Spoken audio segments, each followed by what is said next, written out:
정수가 오늘 내 며느리 수진이가 통화하는 거 몰래 들었는데 너무 충격적이어서 백화점 카페에서 우연히 만난 동창 미영이 떨리는 손으로 문자를 보내고 있었습니다. 네가 한 짓이지? 네가 사주한 거지?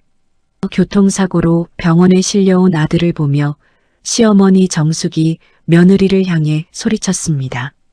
어머니, 정말 아니에요. 저 정말 몰라요. 수진이 울면서 부인했지만 아무도 믿으려 하지 않았습니다.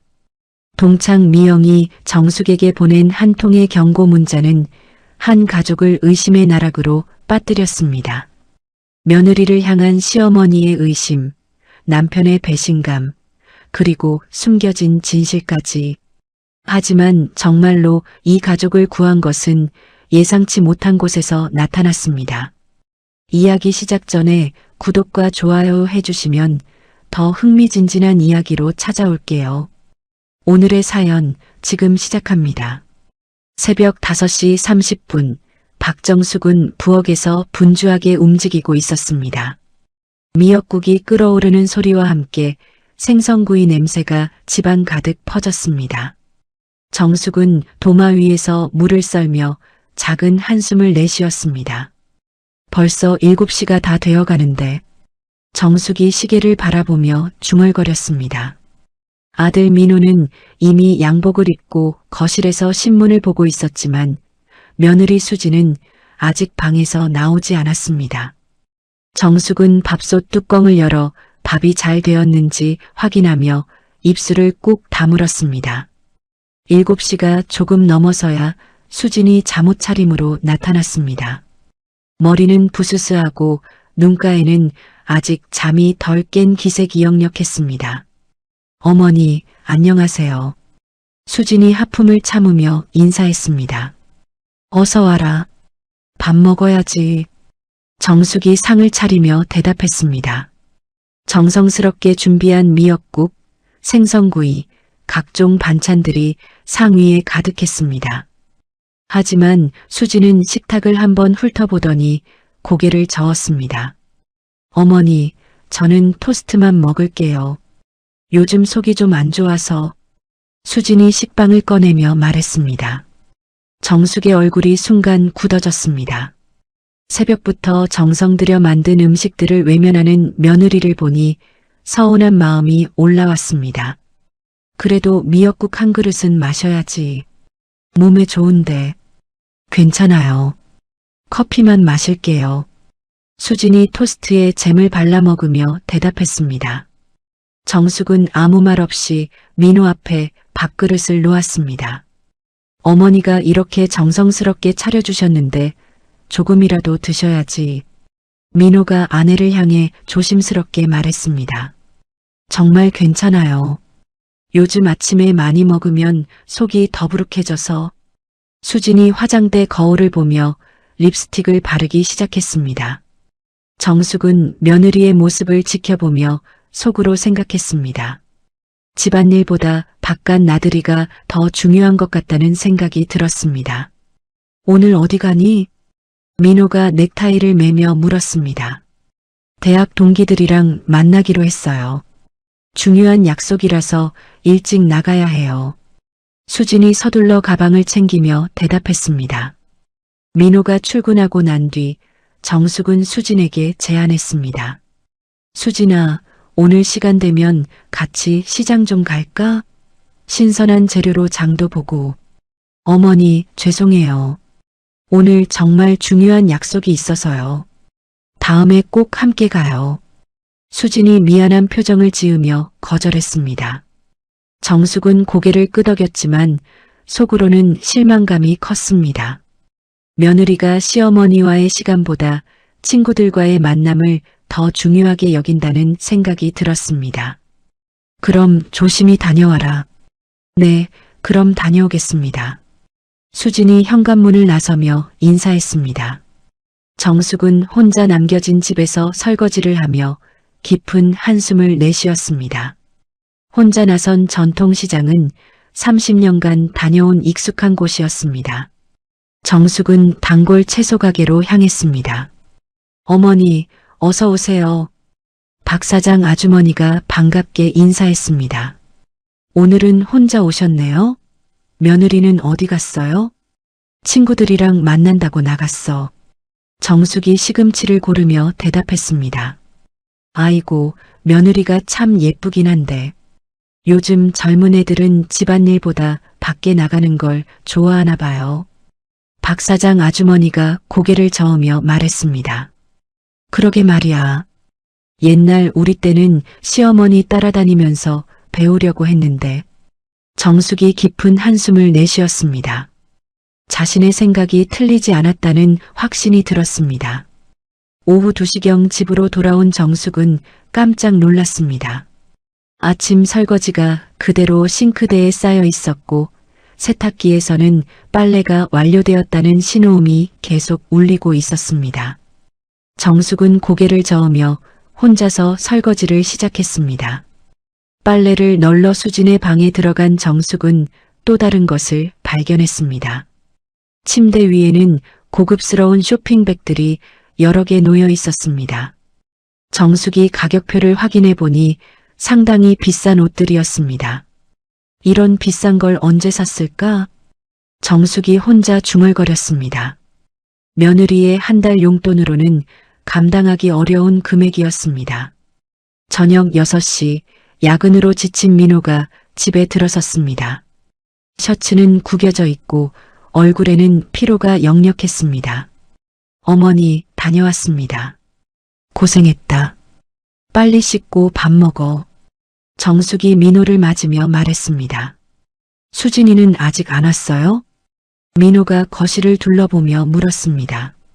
아직이야. 친구들이랑 만났다더니 늦네. 정숙이 대답하며 속으로 불만을 키웠습니다. 남편이 이렇게 지쳐서 들어왔는데도 아내는 집에 없다는 게 못마땅했습니다. 7시 30분이 되어서야 수진이 여러 개의 쇼핑백을 들고 집에 들어왔습니다. 어머니, 민호야, 늦어서 미안해요. 수진이 숨을 헐떡이며 인사했습니다. 어디서 이렇게 늦었어? 민호가 아내에게 물었습니다. 친구들이랑 쇼핑도 하고 오랜만에 만나서 시간 가는 줄 몰랐어요. 수진이 쇼핑백을 방에 가져다 놓으며 대답했습니다. 정숙은 며느리가 하루 종일 쇼핑을 하며 시간을 보냈다는 사실에 더욱 못마땅해졌습니다. 집안일은 전혀 하지 않으면서 바깥에서는 돈을 쓰고 다닌다는 생각이 들었습니다. 새로 산 옷들이 많네. 민호가 쇼핑백들을 보며 말했습니다. 그냥 필요한 것들이에요. 수진이 애매하게 대답하며 급하게 부엌으로 향했습니다. 정숙은 며느리의 모호한 대답이 더욱 의심스러웠습니다. 가계부도 제대로 관리하지 않으면서 무분별하게 돈을 쓰는 것 같다는 생각이 들었습니다. 수진이 마트에서 사온 간편식으로 급하게 저녁을 차리는 모습을 보며 정숙은 속으로 깊은 한숨을 내쉬었습니다. 다음 날 아침 6시 30분 정숙이 부엌으로 나왔을 때 수진은 이미 정장 차림으로 현관에서 구두를 신고 있었습니다. 어머니, 먼저 나가겠어요. 수진이 서둘러 인사했습니다. 벌써? 아침은 어떻게 하고? 중요한 약속이 있어서 일찍 나가야 해요. 밖에서 먹을게요. 수진이 가방을 챙기며 급하게 말했습니다. 정숙은 며느리가 아침 인사도 제대로 나누지 않고 나가는 모습을 지켜보며 어리둥절했습니다. 요즘 참 바쁘구나. 정숙이 혼자 중얼거렸습니다. 며느리의 스케줄이 직장을 다니는 아들보다도 바빠 보였습니다. 오전 10시경 정숙은 수진의 방을 정리하러 들어갔습니다. 드레스룸을 정리하다가 프랑스 명품 화장품들을 발견했습니다. 가격표를 보니 하나에 수십만 원씩 하는 것들이었습니다. 이런 비싼 걸 어디서? 정숙이 화장품을 손에 들고 고개를 갸웃했습니다.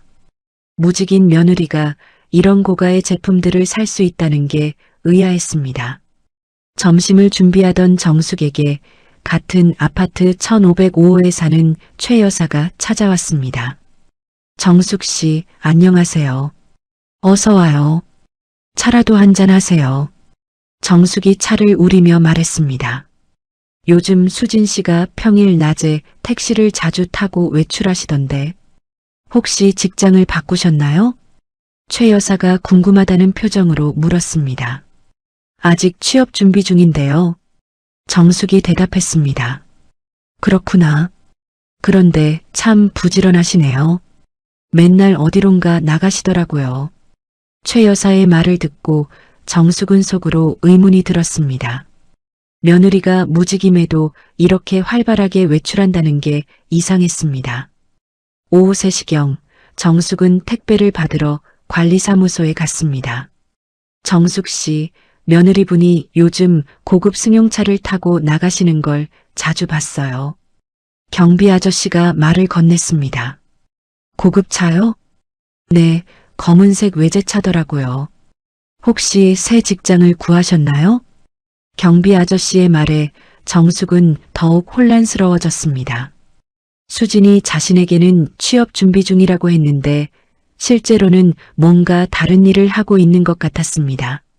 저녁 7시 민호가 돌아왔습니다. 정숙은 아들에게 조심스럽게 이야기를 꺼냈습니다. 민호야, 수진이가 요즘 어떤 것 같니? 왜요, 어머니? 무슨 일 있어요? 민호가 넥타이를 풀며 물었습니다. 요즘 외출이 너무 잦은 것 같아서. 그리고 비싼 물건들도 자꾸 사오고. 수진이가 요즘 취업 준비로 스트레스가 많아요. 면접도 보러 다니고 하니까 그런 거겠죠. 민호가 어머니의 우려를 대수롭지 않게 여기며 대답했습니다. 정숙은 아들이 자신의 걱정을 이해하지 못하는 것 같아 답답했습니다. 밤 10시경 수진이 돌아왔습니다. 정숙은 거실에서 며느리가 발코니로 나가는 것을 보았습니다. 수진은 30분 이상 누군가와 진지한 톤으로 긴 통화를 했습니다. 정숙이 조심스럽게 귀를 기울이자 수진의 목소리가 들렸습니다. 아직은 조심해야 해. 시간이 더 필요해. 정숙은 며느리의 수상한 통화 내용에 불안감을 느꼈습니다. 누구와 무슨 일로 이런 은밀한 대화를 나누는 것일까 궁금해졌습니다. 토요일 아침 수진이 또다시 외출 준비를 했습니다. 주말에도 약속이 있니? 정숙이 물었습니다. 친구들과 등산 모임이 있어요. 수진이 대답했습니다. 하지만 등산복이 아닌 깔끔한 원피스를 입고 있었습니다.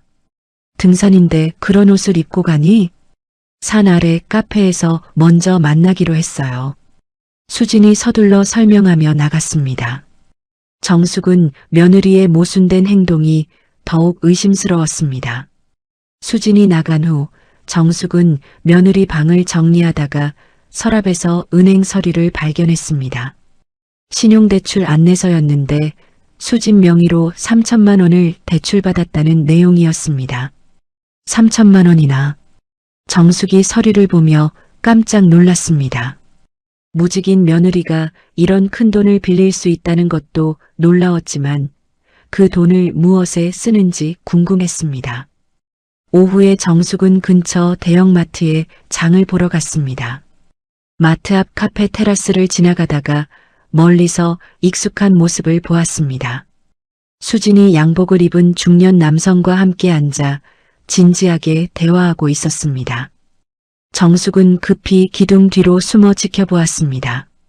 두 사람은 서류를 주고받으며 무언가 중요한 이야기를 나누고 있는 것 같았습니다. 거리가 너무 멀어 정확히 들을 수는 없었지만 수진의 표정은 매우 진지했습니다. 저 남자가 누구지? 정숙이 속으로 생각했습니다. 등산 간다고 했는데 전혀 다른 일을 하고 있는 며느리를 보니 배신감이 들었습니다. 집으로 돌아온 정숙은 저녁 준비를 하며 계속 생각에 잠겼습니다. 수진의 거짓말, 고액 대출, 그리고 낯선 남자와의 만남까지 모든 것이 수상해 보였습니다. 저녁에 수진이 돌아왔을 때 정숙은 넌지시 물어봤습니다. 등산은 어땠니? 좋았어요. 날씨도 좋고 수진이 대답했습니다. 하지만 운동화도 깨끗하고 전혀 등산을 다녀온 것 같지 않았습니다. 정숙은 그날 밤 잠들지 못하고 계속 뒤척였습니다. 며느리가 가족을 속이고 있다는 확신이 점점 커져갔습니다. 도대체 수진이 무슨 일을 꾸미고 있는 것일까? 정숙의 머릿속은 온갖 의심과 걱정으로 가득했습니다. 월요일 오후 1시 정숙은 수진에게 제안했습니다. 수진아, 오늘 시간 되면 백화점에 함께 가지 않을래? 오랜만에 시어머니 며느리가 쇼핑도 하고. 좋은 생각이에요, 어머니. 저도 필요한 게 좀 있어서요. 수진이 의외로 선뜻 응했습니다. 정숙은 이번 기회에 며느리의 진심을 확인해 보고 싶었습니다. 강남구의 대형 백화점 1층 화장품 코너는 사람들로 붐볐습니다. 정숙과 수진은 나란히 걸으며 매장을 둘러봤습니다. 어머니, 이 립스틱 색깔 어떠세요? 수진이 샤넬 립스틱을 들고 물었습니다. 예쁘네. 그런데 좀 비싸지 않니? 정숙이 가격표를 보며 말했습니다. 괜찮아요. 오늘은 특별한 날이니까요. 수진이 미소를 지으며 여러 개를 카트에 담았습니다. 정숙은 며느리가 평소보다 훨씬 비싼 제품들을 주저없이 고르는 모습에 놀랐습니다. 3층 여성 의류 매장에서 수진은 200만 원이 넘는 디자이너 원피스를 골랐습니다. 이거 정말 마음에 드네요. 수진이 원피스를 몸에 대어보며 말했습니다. 너무 비싼 거 아니니? 정숙이 걱정스럽게 물었습니다. 괜찮아요. 정말 필요한 거예요. 수진이 망설임 없이 계산대로 향했습니다. 정숙은 무직인 며느리가 이런 고액 쇼핑을 할 수 있는 경제력이 어디서 나오는지 의아했습니다. 오후 4시경 두 사람은 6층 카페에서 휴식을 취했습니다. 수진아, 요즘 정말 바빠 보이더라. 정숙이 아메리카노를 마시며 말했습니다. 면접도 보고 해야 할 일이 많아서요.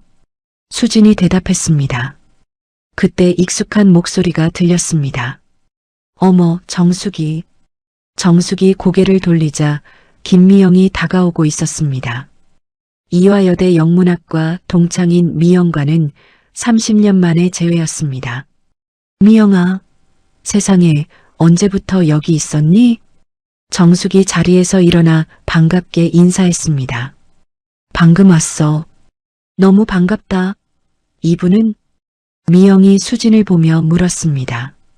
우리 며느리 수진이야. 수진아, 우리 대학 동창 미영이 이모야. 안녕하세요, 이모. 수진이 정중하게 인사했습니다. 어머, 정말 예쁘다. 정숙이가 복이 많아. 미영이 감탄하며 앉았습니다. 세 사람이 근황을 나누던 중 수진의 휴대폰이 울렸습니다. 잠깐만 받겠습니다. 수진이 자리를 뜨며 카페 구석으로 갔습니다. 미영은 우연히 수진의 통화 소리를 들었습니다. 그 일은 아직 아무도 모르니까 조금만 더 기다려달라고요. 수진의 목소리는 긴장되어 있었습니다. 미영은 고개를 갸웃하며 수진을 바라봤습니다. 정숙이 화장실에 간 사이 수진이 또다시 전화를 받았습니다.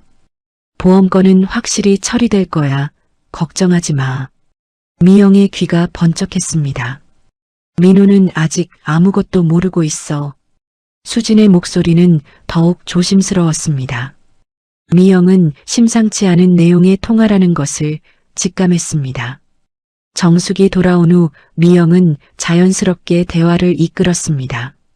수진 씨는 요즘 무슨 일을 하세요? 취업 준비 중이에요. 수진이 답했습니다. 하지만 미영은 앞서 들은 통화 내용과는 전혀 맞지 않는다고 생각했습니다. 수진이 다시 전화를 받기 위해 자리를 비운 동안 미영은 정숙에게 물었습니다. 며느리가 요즘 어때? 글쎄, 좀 바쁜 것 같아. 자꾸 외출하고. 정숙이 마음속에 품고 있던 불만을 털어놓기 시작했습니다. 집안일은 별로 안 도와주고 비싼 물건들만 자꾸 사오고. 요즘 젊은 며느리들은 다 그런가 봐. 그래, 힘들겠네. 미영이 고개를 끄덕이며 들었습니다.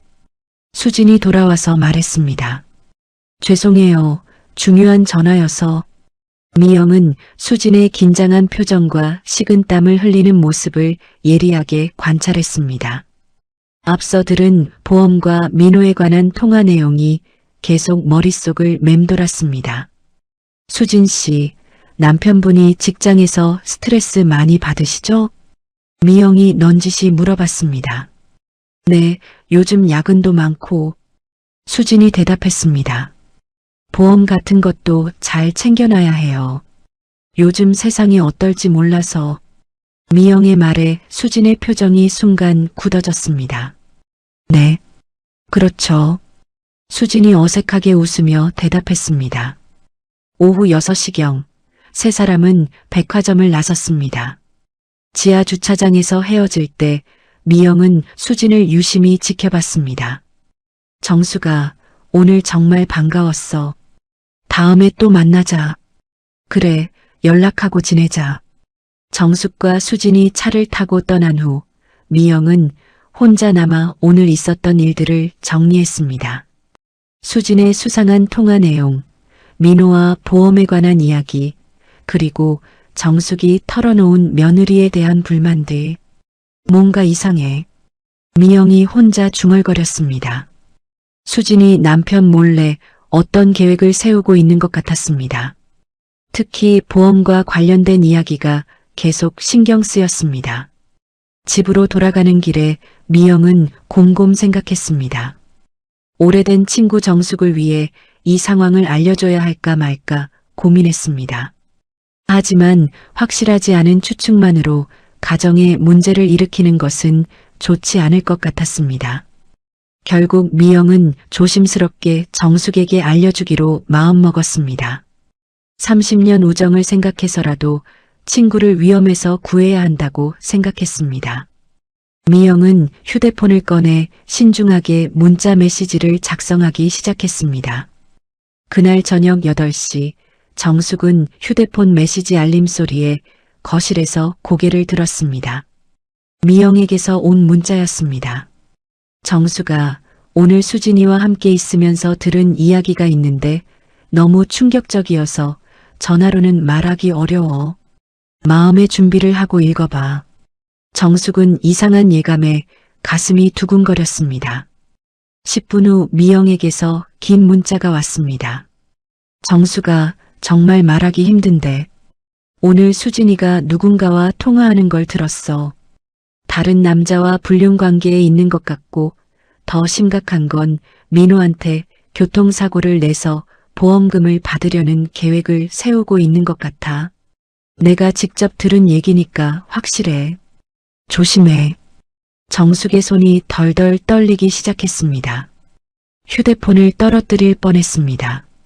세상에, 이럴 수가. 정숙이 소파에 주저앉으며 중얼거렸습니다. 그동안 의심해왔던 수진의 모든 행동들이 이 끔찍한 계획의 일부였다는 생각에 온몸이 떨렸습니다. 정숙은 30분 동안 멍한 상태로 앉아 있다가 정신을 차리고 민호에게 전화를 걸었습니다. 여보세요, 어머니? 아들아, 지금 당장 집으로 와야겠다. 너와 관련된 아주 중요하고 위험한 일이 생겼어. 정숙의 목소리는 다급했습니다. 무슨 일이세요? 어디 다치셨어요? 민호가 놀라며 물었습니다. 전화로는 말할 수 없어. 빨리 와서 직접 확인해야 한다. 알겠습니다. 지금 가겠어요. 1시간 후 민호가 급히 퇴근해서 집에 도착했습니다. 어머니, 무슨 일이에요? 얼굴이 왜 이렇게 안 좋으세요? 민호가 걱정스럽게 물었습니다. 정숙은 민호를 거실 소파에 앉히고 미영의 문자 메시지를 보여줬습니다. 이걸 읽어봐. 이것이 사실이라면 우리 가족에게 닥친 최악의 상황이야. 민호가 문자를 읽는 동안 얼굴이 점점 굳어졌습니다. 어머니, 이런 말도 안 되는 소리를 어떻게 믿을 수 있어요? 수진이가 그럴 사람이 아니에요. 민호가 강하게 부인했습니다. 나도 처음엔 그랬어. 하지만 미영이가 직접 들었다잖아. 정숙이 목소리를 높였습니다. 그래도 이건 너무. 민호야, 엄마 말 좀 들어봐. 수진이가 요즘 얼마나 이상했는지 알아? 정숙이 지난 몇 주 동안 목격한 일들을 차례로 설명했습니다. 매일 아침 일찍 나가서 늦게 들어와. 고급 화장품에 비싼 옷들 사오고 3천만 원이나 대출받고. 민호의 표정이 점점 어두워졌습니다. 그리고 핸드폰 비밀번호도 바꿨잖아. 발코니에서 몰래 통화하고. 그건 취업 준비 때문일 수도 있고. 민호가 아직도 아내를 믿고 싶어 했습니다. 토요일에 등산 간다고 하더니 실제로는 남자랑 카페에서 만나고 있었어. 내가 직접 봤어. 정숙의 말에 민호가 충격을 받았습니다. 정말요? 응. 양복 입은 중년 남자랑 서류 주고받으면서 진지하게 얘기하고 있더라. 민호는 점차 어머니의 말에 설득당하기 시작했습니다. 그동안 대수롭지 않게 넘겼던 아내의 행동들이 하나씩 의심스러워졌습니다. 밤 10시 30분경 수진이 집에 들어왔습니다. 어머니, 민호야, 늦어서 미안해요. 수진이 평소와 같이 인사했습니다. 어디 갔다 와? 민호가 평상시보다 차가운 톤으로 물었습니다. 친구 만났다가 왔어요. 수진이 가방을 내려놓으며 대답했습니다. 요즘 친구들 만나는 일이 참 많네. 민호가 의미심장하게 말했습니다. 수진은 남편의 이상한 분위기를 감지했지만 별말하지 않고 샤워를 하러 욕실로 갔습니다. 수진이 샤워하는 동안 민호는 평소 알고 있던 아내 휴대폰 비밀번호를 입력해 봤습니다. 잘못된 비밀번호입니다. 화면에 메시지가 떴습니다. 민호의 얼굴이 굳어졌습니다. 어머니 말이 맞네요. 민호가 작은 목소리로 중얼거렸습니다. 그러게 내가 말했잖아. 정숙이 안타깝게 말했습니다. 다음 날 아침 수진이 또다시 외출 준비를 했습니다. 오늘도 면접이 있어서 일찍 나가야 해요. 수진이 정장을 입으며 말했습니다. 민호는 회사의 갑작스러운 몸살을 이유로 병가를 신청했습니다. 어머니, 오늘 수진이 뒤따라 가볼게요. 확실히 알아야겠어요. 조심해라. 너무 무리하지 말고. 정숙이 걱정스럽게 말했습니다. 오전 9시 30분 수진이 집에서 나온 후 택시를 탔습니다. 민호는 자신의 차로 멀찍이 따라갔습니다. 수진은 강남역 근처 5성급 호텔 앞에서 내렸습니다. 민호는 호텔 주차장에 차를 세우고 로비로 들어갔습니다. 멀리서 수진이 정장을 입은 40대 후반 남성과 만나는 것을 목격했습니다. 두 사람은 악수를 나누며 친밀하게 인사했습니다. 저 남자가 누구지? 민호가 숨어서 지켜봤습니다. 수진과 남성은 호텔 내 고급 레스토랑으로 들어갔습니다. 민호는 레스토랑 입구에서 1시간을 기다렸습니다. 창문 너머로 두 사람이 서류가 든 봉투를 주고받으며 진지하게 대화하는 모습이 보였습니다. 특히 수진이 남성의 손을 잡으며 고개를 끄덕이는 장면에서 민호의 마음이 무너졌습니다. 정말이었구나. 민호가 주먹을 꽉 쥐며 이를 악물었습니다. 오후 1시경 두 사람이 레스토랑에서 나와 호텔 로비에서 포옹하며 작별 인사를 나누었습니다. 민호는 분노와 배신감으로 온몸이 떨렸습니다. 하지만 현장에서 바로 따지지 않고 집으로 돌아가 어머니에게 보고하기로 했습니다. 어머니, 미영 이모 말이 맞았어요. 수진이가 정말 다른 남자를 만나고 있었어요. 민호가 집에 돌아와 정숙에게 말했습니다. 그럼 이제 어떻게 하지? 정숙이 걱정스럽게 물었습니다. 오늘 밤 수진이와 직접 얘기해 볼게요. 더 이상 속을 수는 없어요. 민호가 단호하게 말했습니다. 그날 저녁 7시 수진이 평소처럼 집에 돌아왔습니다. 거실에서는 민호와 정숙이 나란히 소파에 앉아 그녀를 기다리고 있었습니다. 왜 둘 다 이렇게 심각한 표정이세요? 수진이 가방을 내려놓으며 불안하게 물었습니다. 앉아봐, 수진아. 민호가 차분하면서도 냉랭한 목소리로 말했습니다. 수진은 두 사람의 분위기가 평소와 다르다는 것을 직감하고 조심스럽게 앉았습니다. 오늘 면접은 어땠어? 민호가 물었습니다. 잘 본 것 같아요. 수진이 대답했습니다. 그래. 그런데 면접장이 호텔 레스토랑이었나? 민호의 직설적인 질문에 수진의 얼굴이 하얘졌습니다. 그게 무슨 말이에요? 나 오늘 너 따라갔어. 다 봤어. 민호가 단호하게 말했습니다. 수진이 당황하며 손을 떨기 시작했습니다. 민호야, 그게 아니라 그분은 누구야? 그 남자가 누구냐고. 민호가 목소리를 높였습니다. 여보, 진정해요. 설명할게요. 설명? 뭘 설명하겠다는 거야? 호텔에서 남자랑 포옹하면서 작별 인사하는 것도 설명할 거야? 민호의 말에 정숙이 깜짝 놀랐습니다. 포옹까지 했다고? 정숙이 분노하며 일어섰습니다. 어머니, 정말 오해예요. 저는 오해가 아니야. 정숙이 소리쳤습니다. 미영이가 내 통화 내용을 다 들었어. 민호 보험금 타려고 사고 내려는 계획 말이야. 수진이 충격을 받은 표정으로 정숙을 바라봤습니다. 어머니, 그런 계획 같은 건 없어요. 제가 왜 그런 일을... 그럼 3천만 원 대출은 뭐야? 그 비싼 옷들이랑 화장품들은? 정숙이 추궁했습니다. 그건 정말 필요해서. 수진이 말끝을 흐렸습니다. 필요해서?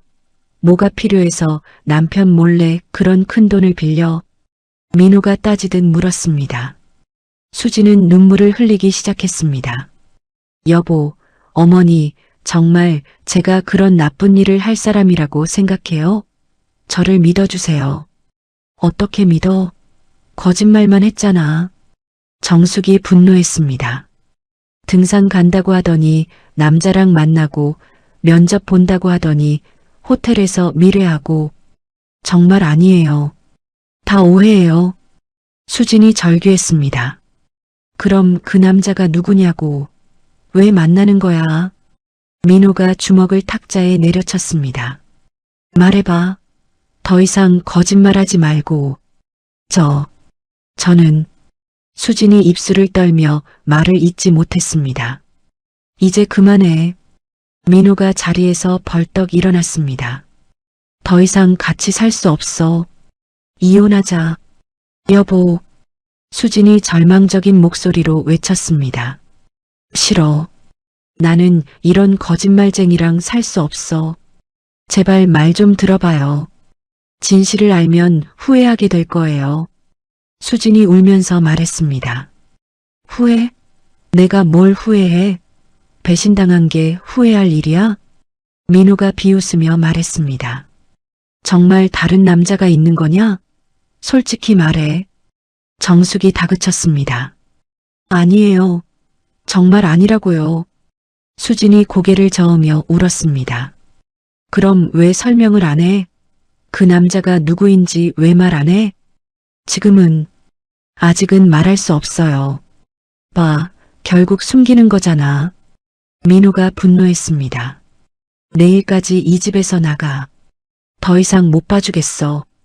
여보, 제발. 나가. 민호가 소리쳤습니다. 수진은 그 자리에 주저앉아 목 놓아 울기 시작했습니다.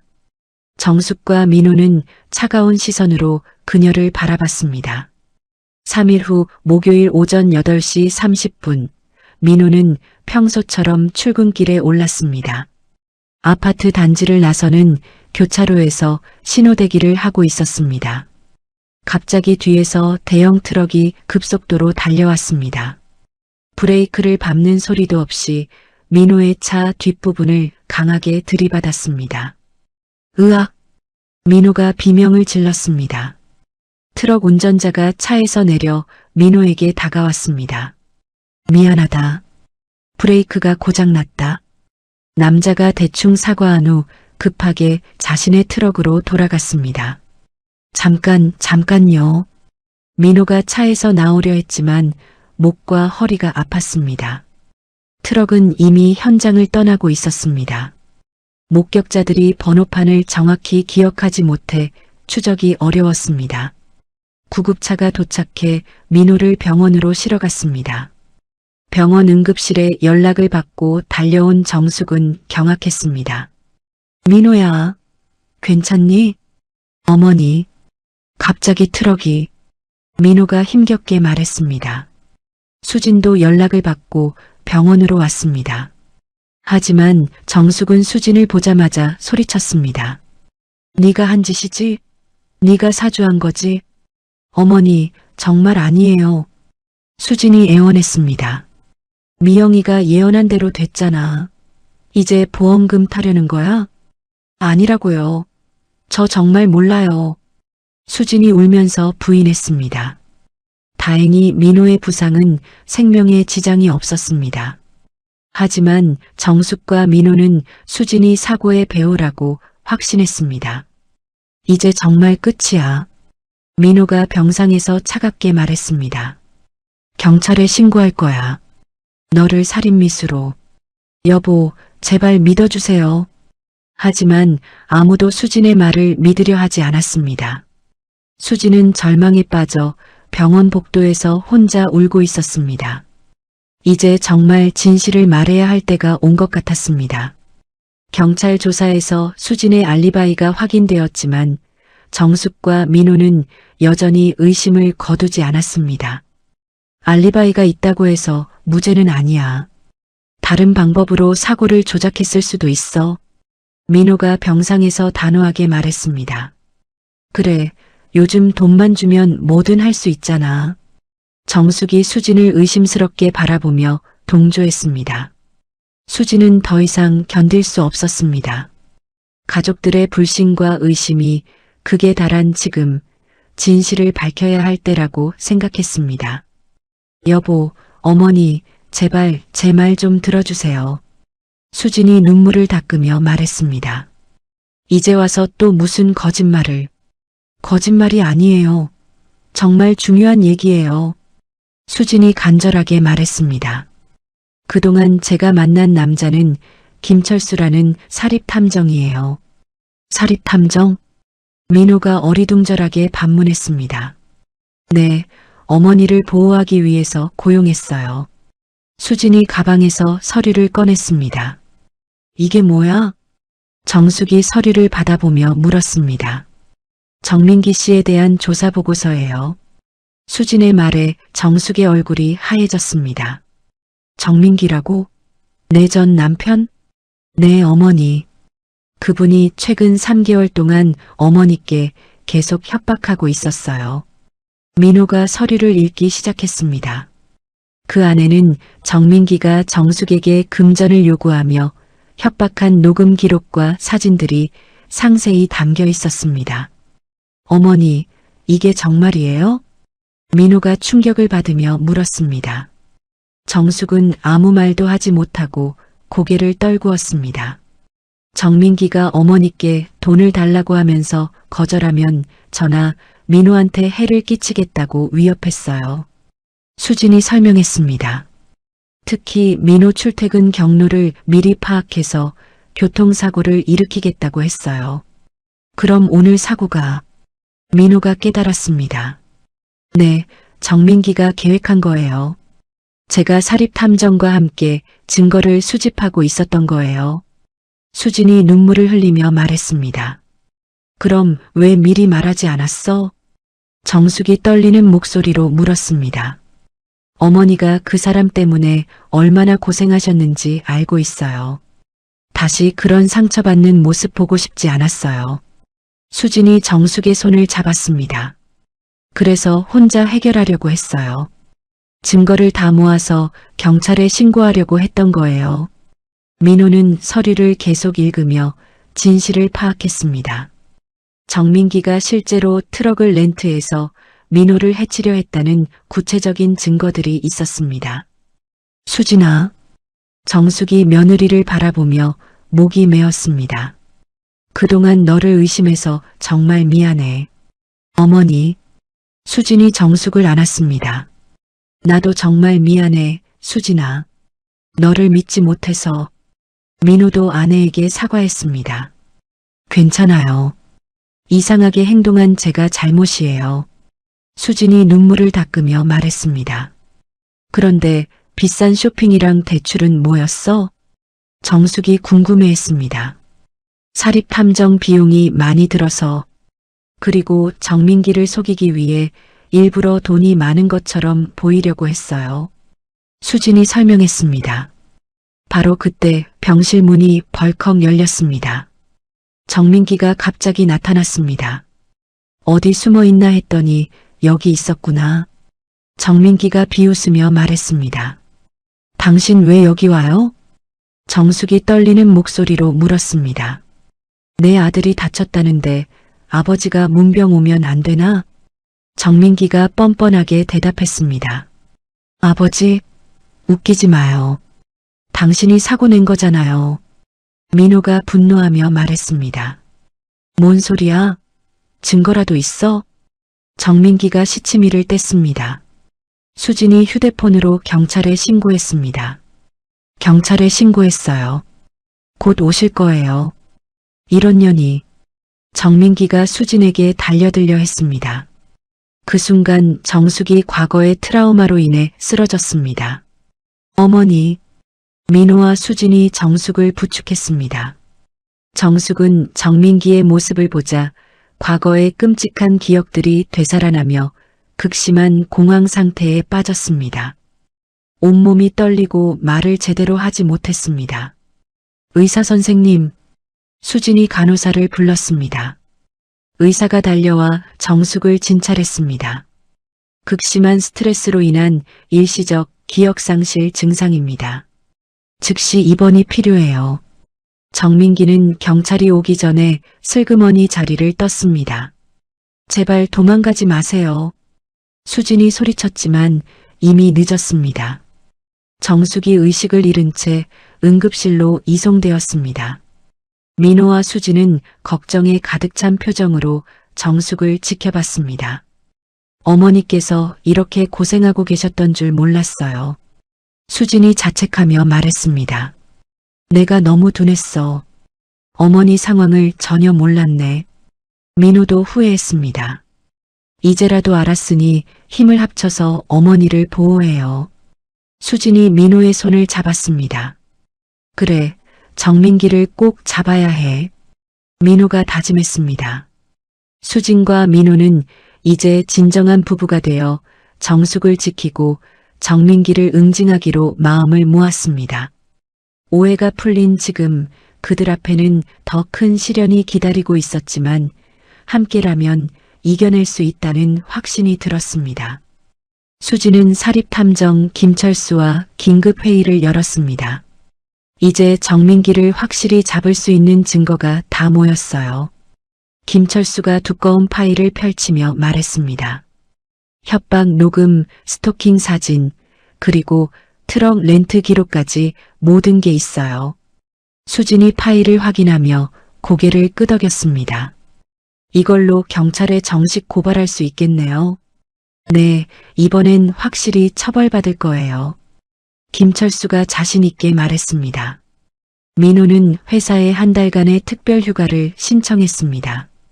부장님, 어머니가 위험한 상황이라 꼭 휴가가 필요합니다. 알겠네. 가족이 우선이지. 마음 놓고 다녀와. 부장이 이해해 주었습니다. 민호는 어머니의 치료에 전념하기로 했습니다. 수진과 함께 정숙의 회복을 위한 체계적인 계획을 세웠습니다. 정신과 전문의 박 원장과 상담했습니다. 환자분이 과거 트라우마가 심각하네요. 박 원장이 진단서를 보며 말했습니다. 치료가 가능한가요? 수진이 걱정스럽게 물었습니다. 시간이 걸리겠지만 가족의 사랑과 지지가 있다면 충분히 회복할 수 있어요. 박 원장이 희망적으로 말했습니다. 수지는 매일 병원을 찾았습니다. 정숙의 곁에서 책도 읽어주고 손도 마사지해주며 헌신적으로 돌봤습니다. 어머니, 제가 여기 있어요. 걱정하지 마세요. 수진이 정숙의 손을 잡고 속삭였습니다. 정숙은 의식이 없었지만 수진의 따뜻한 손길을 느끼는 것 같았습니다. 일주일 후 경찰에서 연락이 왔습니다. 정민기를 체포했습니다. 형사가 민호에게 전화했습니다. 정말요? 어디서 잡았어요? 도주 중이었는데 사립탐정이 제공한 증거로 영장이 나와서 체포할 수 있었어요. 민호가 수진에게 기쁜 소식을 전했습니다. 수진아, 정민기를 잡았어. 정말이요? 다행이에요. 수진이 안도의 한숨을 쉬었습니다. 경찰 조사 결과 정민기의 모든 범행이 드러났습니다. 협박, 스토킹, 교통사고, 조작, 미수 등의 혐의가 확실해졌습니다. 이제 더 이상 우리 가족을 위협할 수 없어요. 수진이 민호에게 말했습니다. 정말 고마워, 수진아. 네가 아니었다면 어머니가 계속 고통받으셨을 거야. 민호가 아내의 손을 꽉 잡았습니다. 2주 후 정숙이 의식을 되찾았습니다. 어머니, 수진이 기쁨에 겨워 외쳤습니다. 수진아, 여기가 어디지? 정숙이 어리둥절하게 물었습니다. 병원이에요. 어머니가 쓰러지셔서. 아, 맞다. 정민기가. 정숙이 기억을 되찾기 시작했습니다. 어머니, 걱정하지 마세요. 그 사람은 이제 경찰에 잡혔어요. 수진이 안심시켰습니다. 정숙은 수진이 자신을 위해 얼마나 많은 일을 했는지 깨달았습니다. 수진아, 정말 미안해. 너를 의심해서. 정숙이 눈물을 흘렸습니다. 어머니, 그런 말씀 마세요. 저야말로 숨기고 있어서 죄송해요. 수진도 울먹였습니다. 이제 우리 진짜 가족이야. 서로 믿고 의지하자. 정숙이 수진의 손을 잡았습니다. 네, 어머니. 두 사람은 진심으로 화해했습니다. 퇴원 후 한 달이 지났을 때 민호에게 청천벽력 같은 소식이 들려왔습니다. 민호 씨, 정기 건강검진 결과 간 수치가 비정상적으로 높아요. 의사가 심각한 표정으로 말했습니다. 정밀 검사를 받아보셔야겠어요. 민호는 충격을 받았습니다. 며칠 후 정밀 검사 결과가 나왔습니다. 간암 2기입니다. 의사의 진단에 민호가 주저앉을 뻔했습니다. 치료가 가능한가요? 민호가 떨리는 목소리로 물었습니다. 빠른 치료가 필요하지만 2기라면 완치 가능성이 높아요. 집에 돌아와 민호는 가족들에게 말했습니다. 어머니, 수진아, 나 간암이래. 뭐라고? 정숙이 깜짝 놀랐습니다. 어떻게 이런 일이? 수진도 충격을 받았습니다. 하지만 이번에는 가족들이 서로를 원망하지 않았습니다. 정숙과 수진이 힘을 합쳐 민호를 도왔습니다.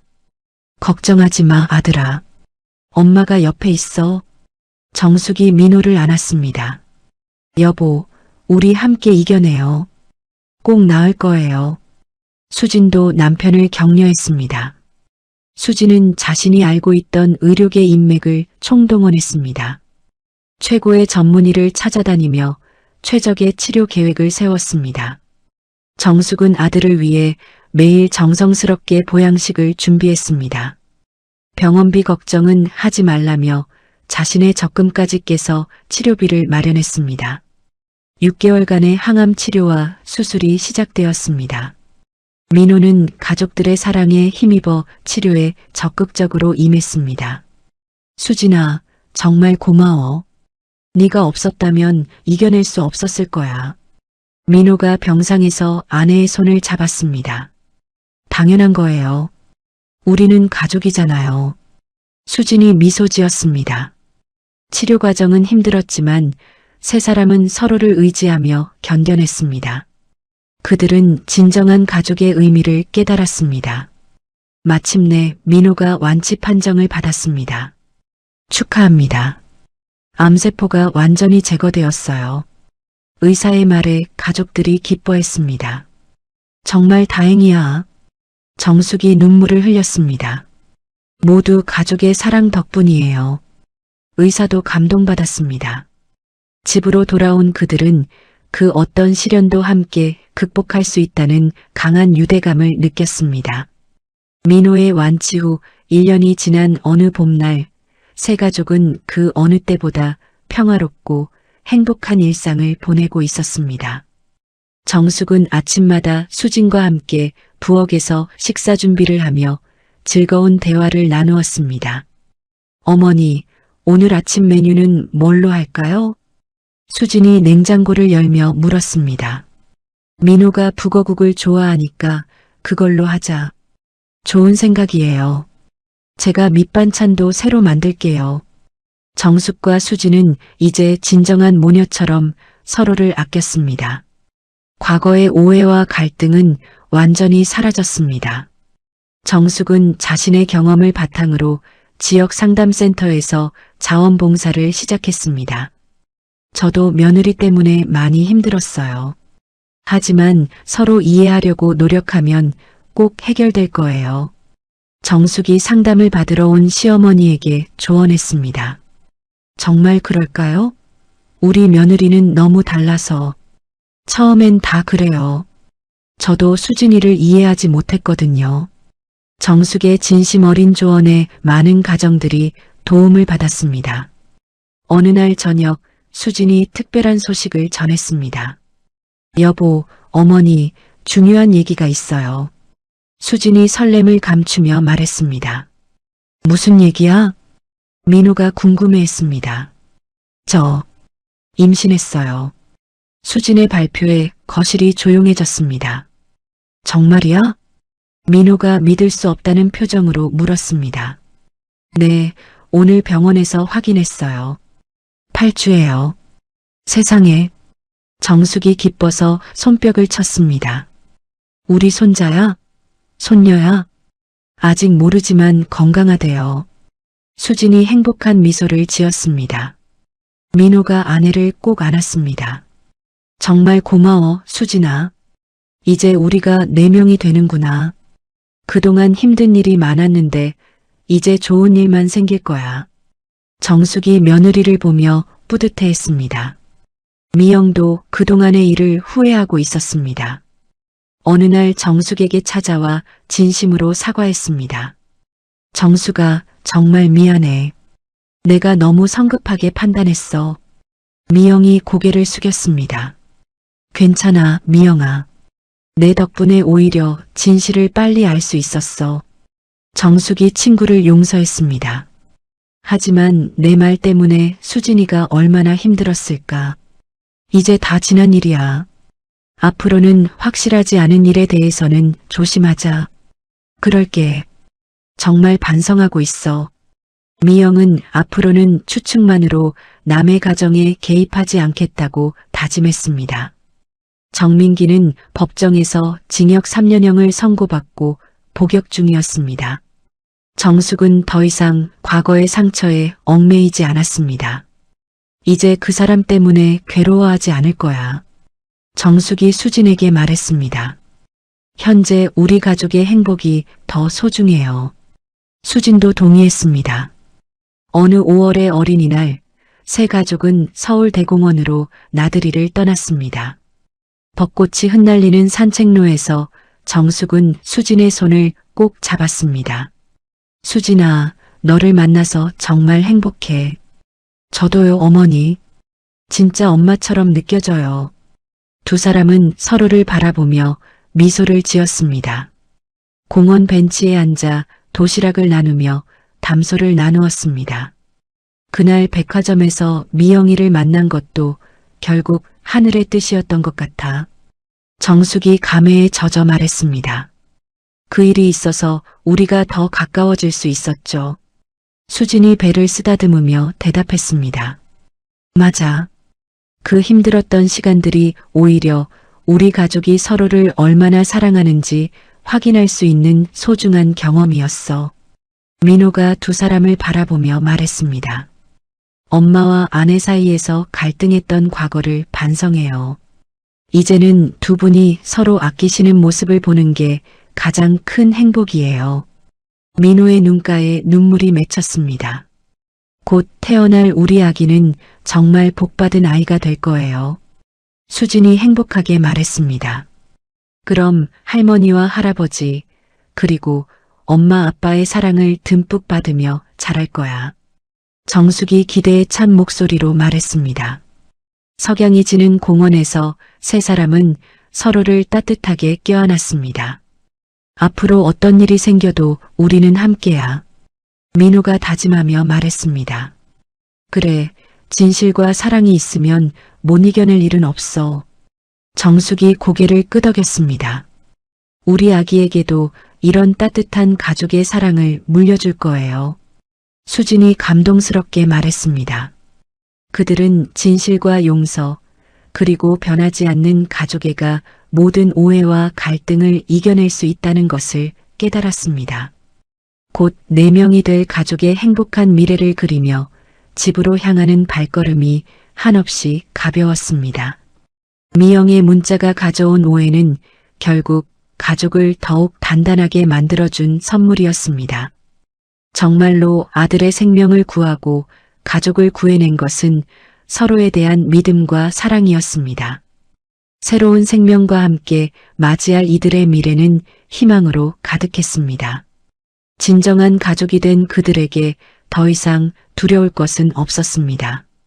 때로는 가장 가까운 사람을 가장 많이 오해하게 됩니다. 정숙과 수진 그리고 민호의 이야기는 우리 모두에게 깊은 교훈을 남겨줍니다. 미영의 한 통의 문자가 가져온 오해는 가족을 위기로 몰아넣었지만 결국 진실과 사랑이 모든 것을 해결해 주었습니다. 수진이 시어머니를 지키기 위해 보인 묵묵한 희생, 정숙이 며느리에게 보인 진심 어린 사과, 그리고 민호가 깨달은 가족의 소중함까지. 진정한 가족은 피로 맺어지는 것이 아니라 서로를 이해하고 용서하는 마음으로 만들어지는 것 같습니다. 오해와 갈등이 있더라도 진실을 마주할 용기와 서로를 믿는 마음이 있다면 어떤 시련도 극복할 수 있다는 것을 이들이 보여주었습니다. 이야기를 끝까지 들어주셔서 감사합니다. 누군가의 이야기 속에서 당신의 마음이 쉬어갈 수 있길 바랍니다. 구독과 좋아요로 이 따뜻한 여정을 함께 해주세요. 다음 이야기에서 또 만나요.